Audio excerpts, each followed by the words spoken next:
1971 की बात है। अमेरिकन एयरलाइंस के प्लेन को टेक ऑफ करते हुए कुछ ही टाइम हुआ था और तभी उसमें बैठा एक पैसेंजर जिसका नाम था डैन लूपर।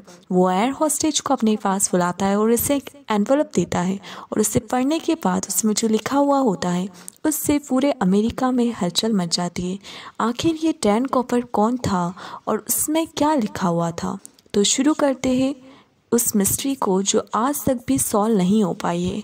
24 नवंबर 1971 को अमेरिका के पोर्टलैंड एयरपोर्ट पर एक ऐसा शख्स दिखाई देता है जो कि दिखने में किसी बिजनेसमैन से कम नहीं लग रहा था। सनग्लासेस पहने हुए, अपने एक हाथ में ब्रीफकेस लिए हुए, सारे पैसेंजर के साथ वो भी प्लेन में एंटर कर जाता है। इस प्लेन का नाम था बोइंग 727। 17 के दौर में डोमेस्टिक फ्लाइट्स में पैसेंजर का सामान चेक नहीं किया जाता था। उस समय पर किसी भी प्रकार की कोई चेकिंग या फिर कोई वेरिफिकेशन नहीं किया जाता था। इस पैसेंजर का नाम था डैन कूपर, जो कि इस प्लेन की सबसे आखिरी सीट पर बैठ जाता है। जब यह प्लेन टेक ऑफ करता है तो और वो एयर होस्टेज को अपने पास बुलाता है और एक कागज़ थमा देता है। उसमें जो लिखा हुआ होता है उसे पढ़कर उसके होश उड़ जाते हैं। Miss, I have a bomb here and I would like you to sit by me.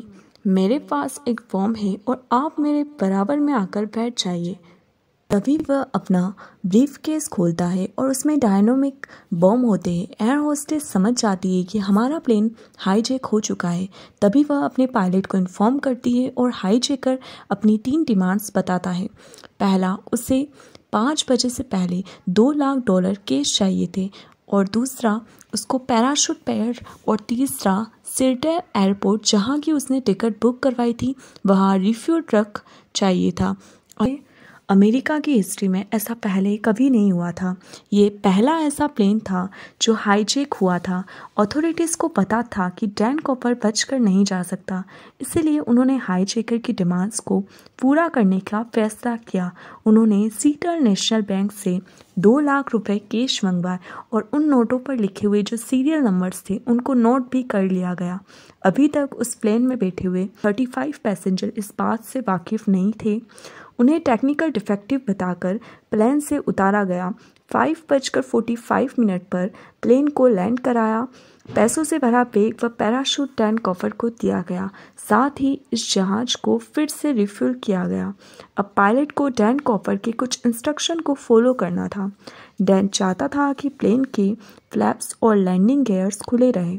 Altitude 10,000 feet और स्पीड 320 पर आवर और जहाज को मैक्सिको सिटी ले जाया जाए, पर फ्यूल कम होने की वजह से वह रीनो जाने के लिए मान गया था। रास्ते में ही प्लेन की सीढ़ियाँ खुलती है और वो वहाँ से छलांग लगा के भाग जाता है। इसके बाद बहुत तलाशी करने के बाद भी डैन कूपर का एक सुराग भी नहीं मिलता है। अमेरिका की पुलिस और अथॉरिटीज़ इतनी स्ट्रांग होने के बावजूद भी डैन कूपर का आज तक पता नहीं लगाया जा सका, ना ही जिंदा और ना ही मुर्दा। किसी के पास उसकी कोई तस्वीर भी नहीं है। आज भी फेडरल ब्यूरो ऑफ इन्वेस्टिगेशन में यह केस दर्ज हुआ है जो अभी तक सॉल्व नहीं हो पाया है।